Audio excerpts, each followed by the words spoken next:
It's a quiet night in the national forest. Crickets chirp and a distant owl hoots. Suddenly, a fiery streak tears across the sky, descending rapidly. It's a metallic spacecraft, shedding debris and trailing smoke. Smoke billows from a mangled, otherworldly spacecraft half buried in the earth, having carved a destructive path through the trees. Strange fluids leak from ruptured conduits and small fires sputter around the wreckage. A section of the hull awkwardly pries open. After a moment, Glabo emerges. He's maybe 6 feet tall, slender, with multiple joints in his limbs. His skin has a subtle bioluminescent pattern that pulses faintly. He moves stiffly, disoriented, surveying the damage to his ship with what looks like distress. He takes a few tentative steps away from the wreck, looking around at the unfamiliar dark forest. He makes a soft clicking sound, perhaps scanning the environment. In a small clearing, a modest tent is set up. A campfire crackles merrily, casting flickering light. Julio sits in a camp chair, sipping cocoa from a tin mug, enjoying the quiet. He has a small radio playing soft music nearby. Suddenly, the sound of branches snapping nearby catches his attention. Julio freezes, listening intently. He turns down the radio. Whispering, "Hello? Just a deer, right?" More snapping, closer now. A large, unfamiliar shadow falls across the edge of the firelight. Julio slowly stands up, eyes wide, grabbing the cast-iron frying pan he used for dinner. His heart pounds. Glabo steps cautiously into the edge of the firelight. He stops, his large eyes fixing on Julio. He clicks softly again, perhaps a sound of surprise or uncertainty. Julio gasps, stumbling back a step, holding the frying pan like a shield. He's terrified. "Whoa! What are you? Stay back!" Glabo raises his multi-fingered hands slowly, palms outward, in a universal gesture of peace, or perhaps mimicking something he's observed. He makes a series of soft, whistling clicks. He seems as wary of Julio as Julio is of him. Julio keeps the pan raised, breathing heavily. Okay, just stay right there. Don't move."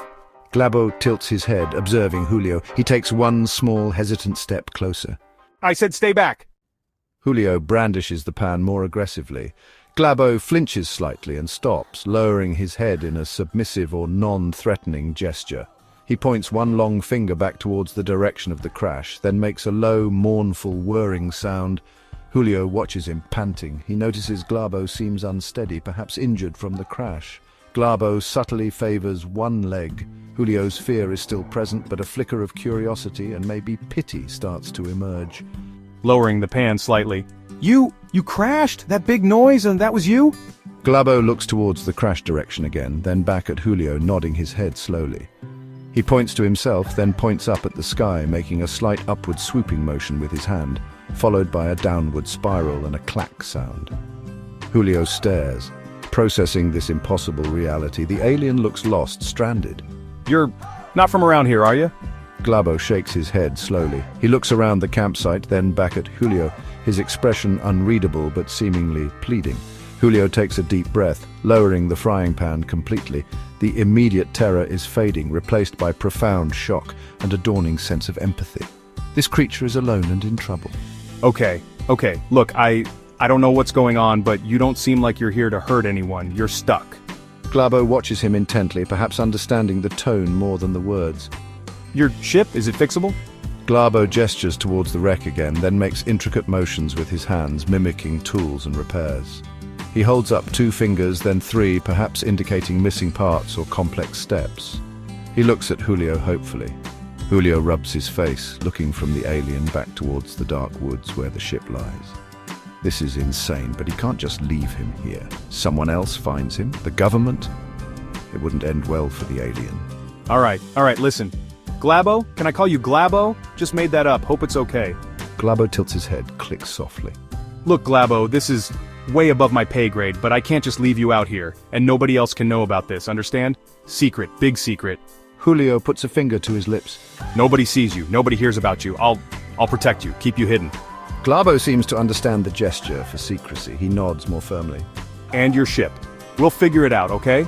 I don't know how, but I'll help you. Help you get it working again. Help you get home." Glabo lets out a series of soft, rapid clicks that sound almost like relief or gratitude. He takes a step closer and extends a hand hesitantly towards Julio. Julio looks at the strange alien hand, then meets Glabo's eyes. He takes another deep breath and slowly reaches out, clasping Glabo's hand gently. A connection is made. "Okay, Glabo. Looks like we've got some work to do. First things first. You hungry? What do you even eat?" Glabo withdraws his hand and makes a gesture indicating he'll be fine for now.